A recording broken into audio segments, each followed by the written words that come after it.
All right, everybody, welcome back to Contemporary American Literature. We are going to continue our look at postmodern poetry, particularly as exemplified in the New York School poets Frank O'Hara and John Ashbery.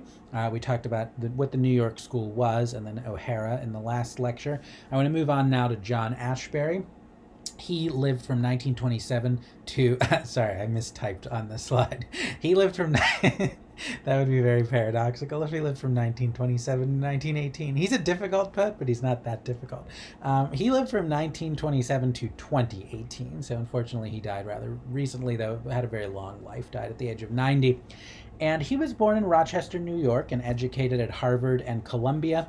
He lived and worked in New York City in the 50s. That's when he knew O'Hara and knew Robert Motherwell and knew Barbara Guest and the other members of the New York School of Poetry, and later spent years in Paris and then in the US as an art critic. So like O'Hara, he had deep ties to the world of the visual arts, particularly painting and the sort of avant-garde radical forms of painting that were going on in the 50s and 60s.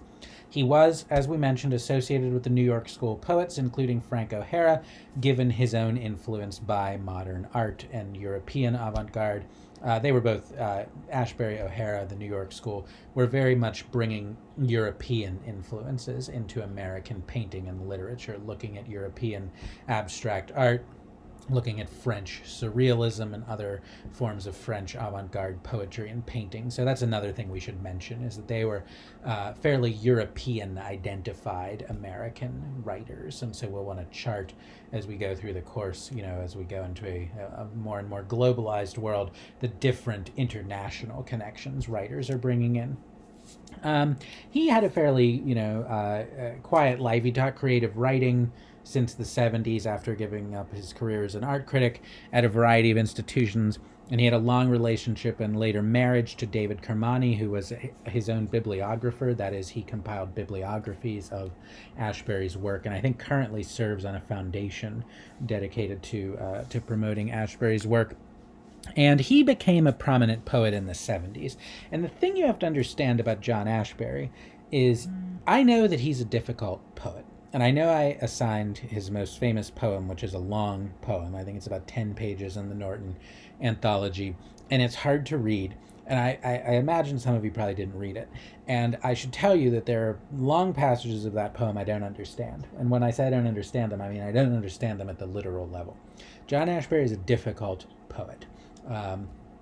However, while he was alive, he was generally said to be the greatest living American poet. He was hugely acclaimed. He had the sort of complete backing of the not the political establishment, sorry, of the literary establishment, the academic establishment. He was frequently mentioned as a candidate for a Nobel Prize for Literature. I fear Bob Dylan got his Nobel, but he was considered one of the great American poets, and I think now that he's gone, is considered one of the all-time great American poets. And that really started in the 70s when he publishes this collection of poems called Self-Portrait in a Convex Mirror in 1975, and the poem Self-Portrait in a Convex Mirror is the last poem in it and takes up the last 10 or 15 pages. And that collection won several major prizes. It won the Pulitzer Prize, the National Book Award, the National Book Critics Circle Award. It's very rare for a book in any genre to sort of sweep all those prizes. So I want to impress upon you that while Ashbery is difficult, he's also very acclaimed. So people are seeing something in this work, even though it's not always easy for the audience to see what's in it. And I quote from the Norton, that I talk again about his association with the New York School, blah, blah, we talked about the New York School. But these painters of the New York School avoided realism in order to stress the work of art as a representation of the creative act that produced it, as in the action paintings of Jackson Pollock. Ashbery's long poem Self-Portrait in a Convex Mirror gives as much attention to the rapidly changing feelings of the poet in the act of writing his poem as it does to the Renaissance painting that inspired him. The poem moves back and forth between the distracted energies that feed a work of art and the completed composition, which the artist feels as both a triumph and a falsification of complex feelings. So in a lot of ways, Self-Portrait in a Convex Mirror is just a massively blown up version of Frank O'Hara's Why I Am Not a Painter. That is, it's an argument that poetry can, like modern and postmodern painting, be about not something out in the world, but about the act of making art itself and the act of manipulating the formal properties of the work to create something new out of images and signs. So in that way, it's a very postmodern work, like O'Hara's. Now, what interests me, the question I have about this painting, about this poem, is that it is a poem based on a painting, but it's not a poem based on a modern abstract expressionist painting. It's not a poem based on a painting by Jackson Pollock or Robert Motherwell. It's based on a Renaissance painting by an Italian artist nicknamed Parmigianino, which just means like the little dude from Parma. I forget what his real name is. And he did a poem called he did a painting. Sorry, these guys confuse me because they're poets. They want to be painters. So Parmigianino did a painting called Self-Portrait in a Convex Mirror in 1524.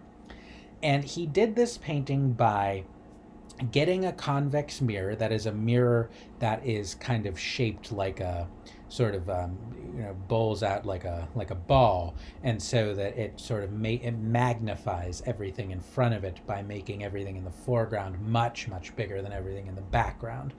And he took a ball of wood, I believe is how he did it, and painted on the ball of wood, on the convex of wood, what he looked like in the convex mirror. And in the poem, John Ashbery says it is the first mirror portrait. It is the first portrait that a painter painted while looking in a mirror.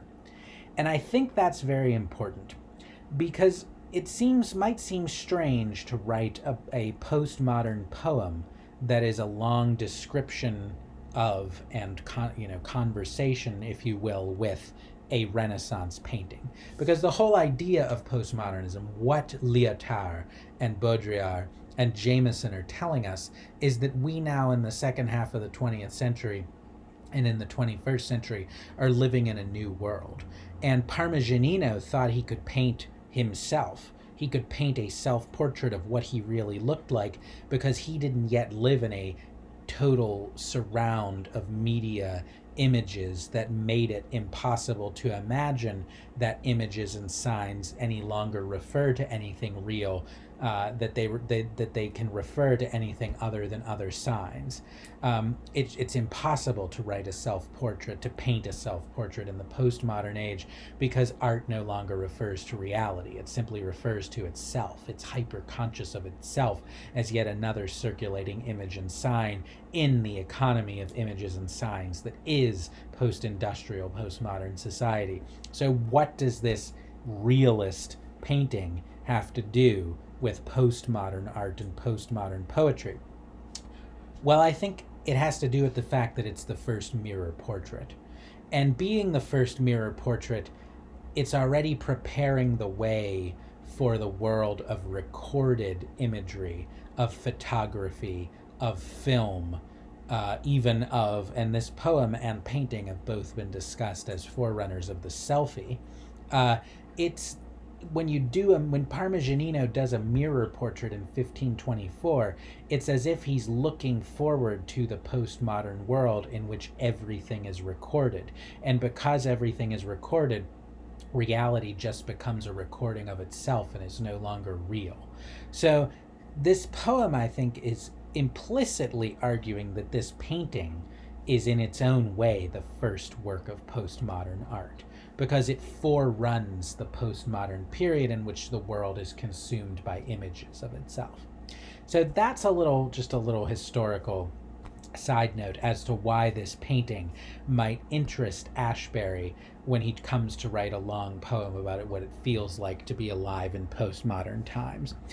Now, this is a long and complicated and difficult poem, and I do not understand every line of it. In fact, I don't understand much of the middle of it. And the reason I don't understand isn't because I'm not intelligent, if I have to say that. It's not because I haven't studied poetry. It's not because, I've read this, 5 times now. I'm not a scholar of John Ashbery, by the way. Scholars, you could talk to somebody who understands this poem better than I do. But I understand it as well as the educated reader can understand it. It's not meant to be understood in every particular. Ashbery, like O'Hara, had no problem incorporating aspects of their private life that the reader knows nothing about and can't really know anything about. And they had no problem talking about their thoughts and dreams in ways that the reader doesn't have access to. And that is because they understand that poetry is made of words, and it can sometimes be enough that you have a poem full of words just as you have a canvas full of paint that'll tell you how something feels without necessarily being a representation of anything in particular. So it's okay if we don't understand. It's okay if you don't understand. It's okay if I don't understand. We're not always meant to understand. Nevertheless, I think I can make some sense out of some of what's being said in this poem. So I want to look at a few different passages. One passage that I do think I understand comes toward the beginning of the poem. When Ashbery's speaker, so you have to understand the situation of the poem. We have Ashbery's speaker who's sort of looking at this painting. So you have to keep this painting in mind as you read the poem. He's looking at it, and he's sometimes describing it. He's sometimes quoting from art critics and books that he's read about it. Remember, Ashbery's an art critic. And he is letting it inspire him to his own thoughts about the relationship between art and life. And there's a long passage here at the beginning that I want to read because I think I understand it, and I think if you understand this passage, it sets up a lot of what's going on in the rest of the poem, which I want to go through much more quickly. This is not a poem we can exhaust the meaning of in an introductory level class. I just want to give you some hints for how to read it. Like a lot of difficult literature, though, my first recommendation, if you want to read it, and you might not, I don't actually mind if you don't read this poem, it's very difficult.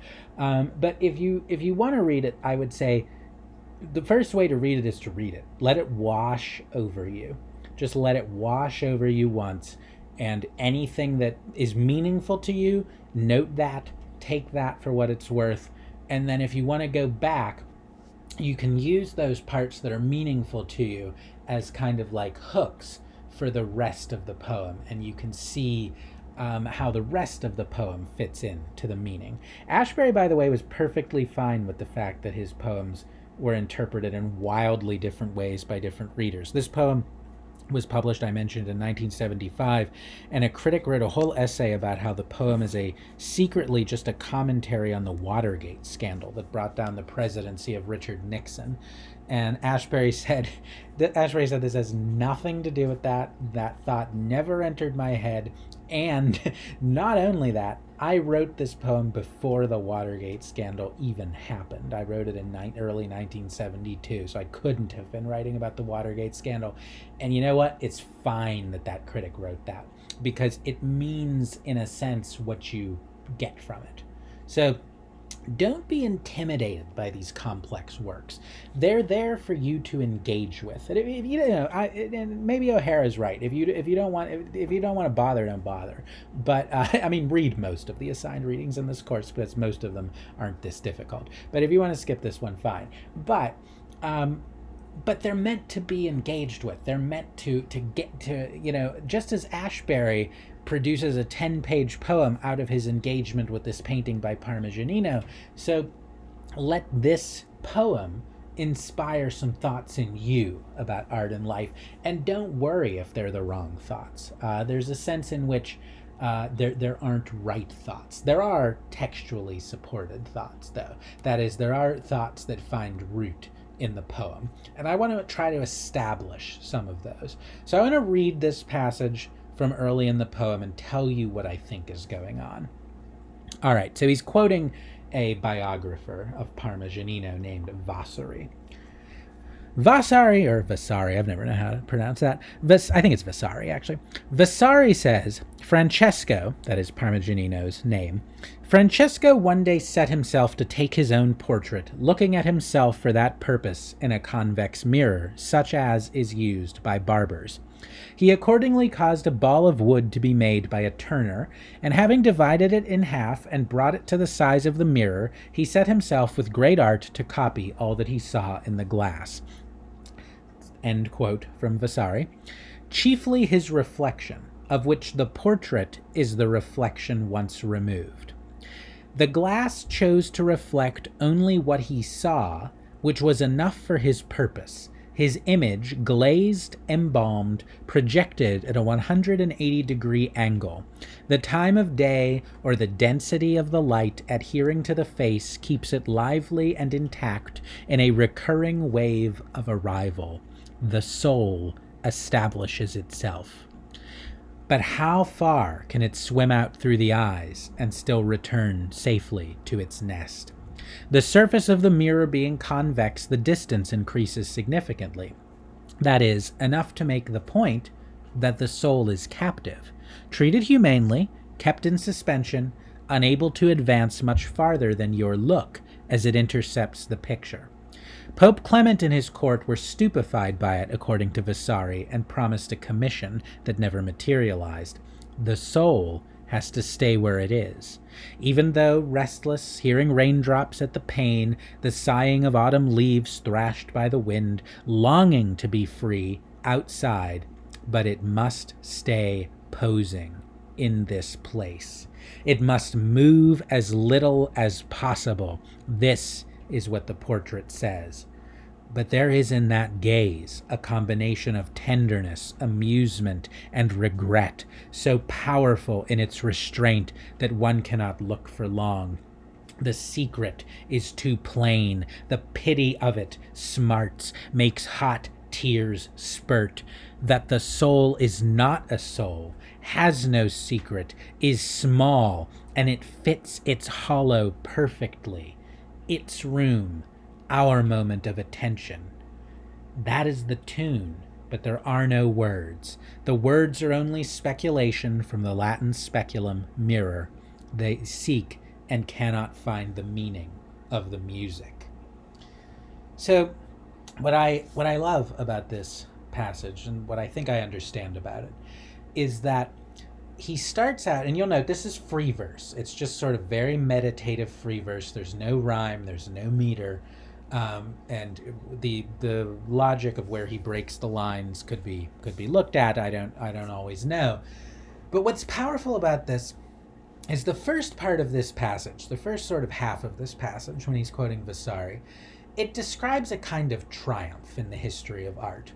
That this guy, Parmigianino, Francesco, he addresses him as Francesco throughout, had this brilliant idea: I'm going to paint what I look like in the convex mirror. And this is kind of a technological idea. Here's a new technology, this convex mirror. I'm going to do a new form of art to go with it. Why? Well, because I want to paint myself to establish myself, my soul, outside of myself in this work of art. The soul establishes itself. That's a very pre-postmodern idea of what art is. Not only do you capture external reality by painting what it looks like, but in so doing you capture its inner glory. He paints himself to paint his soul. That's the triumph. And yet Ashbery, looking at this 500 years later, sees something else in it. What he sees in it is that in representing ourselves in mirrors, in photographs, in movies, And Ashbery doesn't know about the selfie yet, and he doesn't know about Instagram yet in the same way that he doesn't know about Watergate yet. But I would say on Instagram, in selfies, on TikTok, etc., etc., etc., in representing ourselves, we show that actually we don't have souls, that we are just creatures of the surface, meant to live on and as the surface of images, that no matter how much they pose as having the severe depth of this convex portrait, actually have no depth. We have locked ourselves into this prison of representation, and we were lured there because we thought we could establish our souls there, but we took ourselves from three-dimensional life and locked ourselves into two-dimensional life and don't have souls, and perhaps never had them. And in any case, if we do, they're now in the prison of representation. They're in the prison of the mirror of representation, of signs, of simulacrum. And Ashbery can't get out of it because he says, there are no words to say this. Look at the radicalism of this gesture. I'm writing a poem made of words, but there are no words to say what I want to say. And words are just a speculation. And a speculation, if you follow the etymology back to speculum, is just a mirror. And so words are just the prison of representation too. So as Parmigianino, thinking to establish his soul in his painting, just imprisoned himself in it, so I, John Ashbery, thinking to represent my soul in conversation with Parmigianino, have just imprisoned myself in this prison house of language, which is the title of another book by Frederick Jameson, theorist of postmodernism. I have imprisoned myself in this. And he says, they seek and cannot find the meaning of the music. So that's interesting. Music kind of exists outside this paradigm. Literature is a prison, visual art is a prison, but music might convey. This is very, people don't talk about James Baldwin and John Ashbery in the same sentence, but this reminds me of Sonny's Blues. Remember in Sonny's Blues what art was? James Baldwin is not postmodern. He says that music is the sound of existential reality howling straight up from the void at the core of reality, and then is shaped by the artist into something real that we all can share at some cost to the artist, but it's real. Okay, James Baldwin is not postmodern, but this hints that might be true. This hints that there's something outside the prison house of representation and language. Ashbery, like O'Hara, breathless before Billie Holiday, is crying before Parmigianino. He says the hot tears spurt. There's no waning of affect here. Our poet is weeping in front of this painting because he doesn't want the postmodern condition to be all that there is. So that is the emotional impetus at the root of this otherwise perplexing and otherwise obscure poem. And I think you can trace that emotional impetus through other moments in the poem. I don't know I think if I start explaining all the passages I've selected, it will go on too long. I think it's probably enough that I've told you what I think the emotional wellspring of the poem is. And I think if you want to read the rest, you can discover more for yourself. I just want to note a few more lines. One of them is he's addressing Parmigianino. He calls him Francesco throughout. He says, your eyes proclaim that everything is surface. The surface is what's there, and nothing can exist except what's there. So very postmodern. The painting is just paint on a surface. It might hint at an illusion of depth, but it's just that, an illusion. Surface is all we have in art. Words are all we have in a poem. Paint is all we have in a painting. However, skip down a few lines. And just as there are no words for the surface, that is, no words to say what it really is, that it is not superficial, but a visible core, then there is no way out of the problem of pathos versus experience. So that's complicated, but here's what I think it means. Okay, poem is only words, painting is only paint. All we ever see are surfaces, there are no depths. But the surface is how the depth expresses itself to us, if that's not too paradoxical. The surface is the visible core. The surface, it's all we get, but it is the thing that's most real to us. And so he says, but if I can't explain this, then there's no way out of the problem of pathos versus experience. Or what's the problem of pathos versus experience? Well, pathos means emotion. So pathos is when you're young and naive and you look at a work of art and you think it's captured the artist's soul. Experience is when you get a little older and say, painting is just paint on a surface. There's nothing there. We don't have a soul. And that's the problem. You were young and naive and you thought the painting expressed something real. Then you get old and cynical and you know there's nothing real there. Ashbery has gone, I think, one level up in that instead of sort of, let's say you're young and you're experiencing pathos, you're crying before the painting because you think it expresses the painter's soul.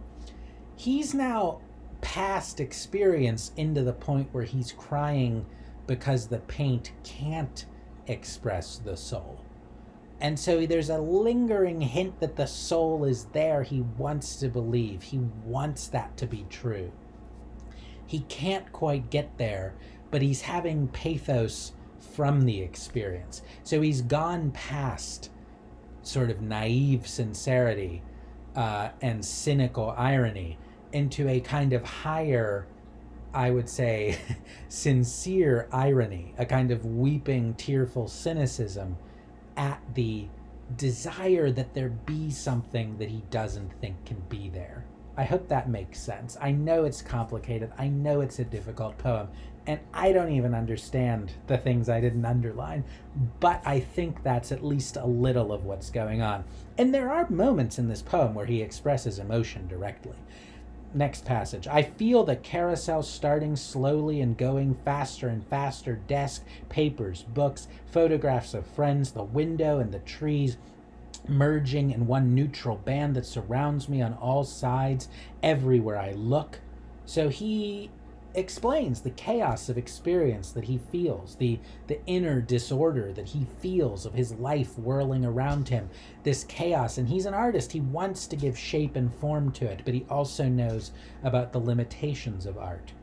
And he says to Francesco, to Parmigianino, my guide in these matters is yourself, firm, oblique, accepting everything with the same wraith of a smile. So maybe what to do is to try to accept this postmodern condition, to live in it in a state of equanimity, the wraith of a smile, no longer sort of crying before the painting, but returning its look, returning its smile. And he says, but what is this universe the porch of, as it veers in and out, back and forth, refusing to surround us, and still the only thing we can see? In this passage, it's almost as if he wishes he could believe, I almost want to say in God. He says the visible universe seems like it's just the porch of something, just the thing in front and outside of something else that's even more real. And we have these persistent hints of that. And yet, I don't know what they are. I wish that I could. And he even says love could be the thing that leads us to this. I also want to note, I'm going to skip the other passage. I want to go a little bit faster. But I also want to note something that's important to know about this poem is that towards the end he denounces a group of people that I interpret to be glib postmodernists. And I don't know who he has in mind. Maybe the painter Andy Warhol came to mind. Somebody who just revels in the postmodern condition. Yeah, nothing means anything, and all my art is just a set of cynical jokes. And Ashbery calls, I think this is who he's talking about. He says, we live We live in a society, isn't that a meme? We live in a society specifically organized as a demonstration of itself, he says. So I know that we live in a society that is completely a set of images and representations of itself without depth. He knows that, I don't think he's read Lyotard or Baudrillard by this point, but they're not the only people writing in this way. He knows we live in postmodernism. But nevertheless, he denounces people that he calls those assholes who would confuse everything with their mirror games, which seem to multiply stakes and possibilities, or at least confuse issues by means of an investing aura that would corrode the architecture of the whole in a haze of suppressed mockery. Now, I don't know what all that means. I think investment, he's criticizing the cynicism of the dirty money involved in the art market, which half the time is just the laundered money of criminals. But anyway, leaving that aside, I think he's also criticizing people who are nothing but ironic, nothing but glibly mocking everything as if it were a joke. The questions that postmodernism raises are real to him and emotional to him and serious to him, and they are not to be dismissed in a haze of mockery. They are not to just be laughed at. It's too serious for that. And he says, each person has one big theory to explain the universe, but it doesn't tell the whole story. And in the end, it is what is outside him that matters, to him and especially to us, who have been given no help whatever in decoding our own man-sized quotient and must rely on second-hand knowledge. And what he means there is, well, that's actually fairly clear. Everybody thinks they can explain everything, but nobody can. Your theories are just that, theories. And in the end, this poem, I think, asserts a certain faith that if you do your work as an artist, or probably as just a person, well and sincerely and thoughtfully, then something of that music that you can't express on the flat surfaces of poems made of words and paintings made of paint may get through. However, he does say at the end that you shouldn't pretend you can still make paintings that describe the world in 3 dimensions. That's why he says at this climactic moment just before the end of the poem, he says to Parmigianino, because he's been obsessed with the fact that Parmigianino's hand is in the foreground. It's really big. It's the biggest thing in the painting. Therefore, I beseech you, withdraw that hand. Offer it no longer as a shield or greeting, the shield of a greeting, Francesco. Why does he want him to withdraw the hand? 2 reasons. The hand being in the far foreground is the thing that establishes the illusion of the depth of the picture. And Ashbery is saying, we are in fact beyond realism. We can't imagine that art can directly be about something. We know that it's just paint and it's just words. So do not make art that tries to create the illusion of reality, because we are too sophisticated and too experienced now in postmodern times for that. The other thing, though, is why is Parmigianino's hand right out in the foreground of the painting? I think I read this in another article. I don't think I can take credit for this, though I want to. It's a good idea. It's to cover up his other hand, because what's he doing? As he's looking in the mirror, he's painting the portrait. So his other hand is sort of busy with paints and colors, right? So he is hiding from us the act of making the painting. Whereas Ashbery and the other New York School poets and the abstract expressionist painters wanted art to be mostly about the act of making art. And if he doesn't withdraw that hand and show us what he's actually doing, show us his brushes, his color palettes, then he's sort of lying about what art is, which is the manipulation of the surfaces of the world to create an illusion of depth which no longer matters. And he says, if you remove that hand, what'll happen is we'll be looking through the wrong end of the telescope as you fall back at a speed faster than that of light to flatten ultimately among the features of the room. In other words, if you withdraw the hand, the illusion of depth really goes out of the painting and we see it for what it is, not a 3-dimensional object, but a 2-dimensional object. But that's okay, Ashbery goes on, because he says it's the "it was all a dream" syndrome. So he's talking about certain types of stories that end with, "oh, it never happened, it was all a dream." And that's a famously bad way to end a story because the reader feels cheated. "Oh, it was all a dream? Well, then why did I pay attention to it?" But Ashbery goes on. Though the all tells tersely enough how it wasn't, its existence was real, though troubled. And that, I think, is what I want to finally leave you with about this work of postmodern art. That yes, art is not real. And the other signs we see around us in this prison of representations we've locked ourselves into in the world of mass media aren't real. And so it feels like nothing is real. It feels like everything exists on a screen or on a page or in a photograph. But there is reality, and those things are real. And to say that they are a dream is not to make them any less real, because we experience our dreams. They are real experiences. They are emotional experiences. And so postmodernism, I think, therefore, for Ashbery, not that he would apply that word to himself, by the way, but I'm applying the word to him. Postmodernism for Ashbery is not the end of the conversation. You know, nothing is real, nothing matters, let's just laugh about it. No, he hates those people. It's the beginning of a conversation. What do we do now in this represented world? How do we move forward in this represented world where we still can stand before a painting and weep, even though we know it's just paint on a surface?